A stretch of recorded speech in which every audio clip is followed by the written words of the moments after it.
नमस्कार मित्रांनो, माझं नाव सनीत मोरे आणि या व्हिडिओमध्ये मी एका गाण्याबद्दल चर्चा करणार आहे. त्या गाण्याचं नाव आहे हे काय बरोबर नाही. तो सॉन्ग बनवताना मजा तर आली, पण आता कसं होतं स्टार्टिंगला हे जे सॉन्ग होतं ते मी थोडंसं मराठी त्याला टच द्यायचा प्रयत्न केला होता. म्हणजे मी त्याचं जे साउंड प्रोडक्शन आहे किंवा म्युझिक प्रोडक्शन आहे ते मी एका प्रकारे मराठी ठेवायचा प्रयत्न केला होता. पण नंतर मला असं वाटलं की ते डायलॉग्स असतील किंवा ते व्होकल्स असतील ते त्याच्यावरती फिट इन होत नाहीयेत. खूप जास्त स्पेस खात आहे इन्स्ट्रुमेंट्स. तर त्याच्यामुळे मी ह्याला इलेक्ट्रॉनिक करायचा विचार केला आणि मग ते इन्स्ट्रुमेंट्स थोडेसे टायटर साऊंड असल्यामुळे ते क्वाईट जेल्ड इन वाटतंय मिक्स आणि चांगलं वाटतंय ऐकायला. तर त्याच्यामुळे मी तरी सॅटिस्फाईड आहे ज्या प्रकारे हे गाणं बनलंय. तुमचे काही सजेशन असतील अशा रिलेटेड व्हिडिओजबद्दल, आता अथर्व सुदामेबद्दल नाही, दुसऱ्या काही युट्यूबर्सबद्दल, बिकॉज आता हे तर झालं, आता नेक्स्ट आपण दुसरं काहीतरी नवीन मी गोष्टी ट्राय करतोय. त्याच्यामुळे तुमचे काही सजेशन्स असतील तर तुम्ही डिस्क्रिप्शनमध्ये कमेंट सेक्शनमध्ये तुम्ही मला कळवू शकतात. जास्त काही या गाण्याबद्दल बोलण्यासारखं नाही आहे, कारण की जे काय आहे ते आहे. जर तुम्ही ते गाणं बघितलं नसेल तर डिस्क्रिप्शनमध्ये मी त्याची लिंक देतो किंवा आय बटनमध्ये मी लिंक देतो, ती तुम्ही चेक करून घ्या. पण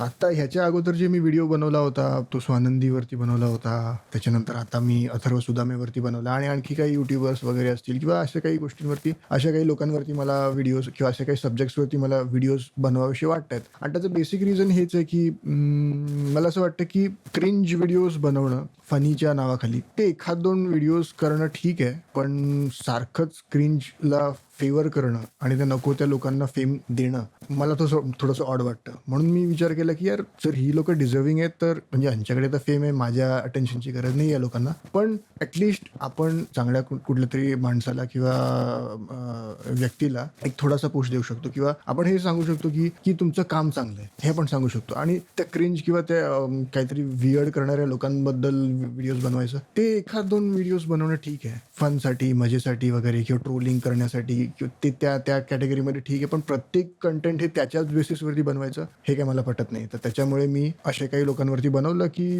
जे वेल डिझर्विंग आहेत आणि ते जर आपलं काम एकदम नेटक्यापणे करतायत, why not support them instead of these jokers. नको त्या लोकांना अटेन्शन देणं मला व्हॅल्युएबल वाटत नाही. But at the same time ह्याला फनी पण ठेवायचं आहे आणि ह्याला थोडं इंटरेस्टिंग पण ठेवायचं आहे. ॲट द सेम टाईम माझं जे म्युझिकल एबिलिटीज आहे ती सुद्धा पोर्ट्रे करायची, शोकेस करायचे. ह्या सर्व गोष्टी याच्यामध्ये आल्याच. म्हणजे असं नाही की माझा ह्याच्यात काही स्वार्थ नाही आहे, माझा ऑफकोर्स आहे त्याच्यामध्ये. ह्या लोकांचं फेम जे आहे ते मी यांच्या नावाखाली मला सुद्धा अटेन्शन मिळणार आहे, तर मी काही ते काही लपून ठेवत नाही आहे. जे काय आहे ते ऑनेस्टली मी तुमच्यासमोर प्रेझेंट करतोय. आणि see you in my next video. पुढच्या व्हिडिओमध्ये भेटूया. तोपर्यंत मला रजा द्या आणि धन्यवाद.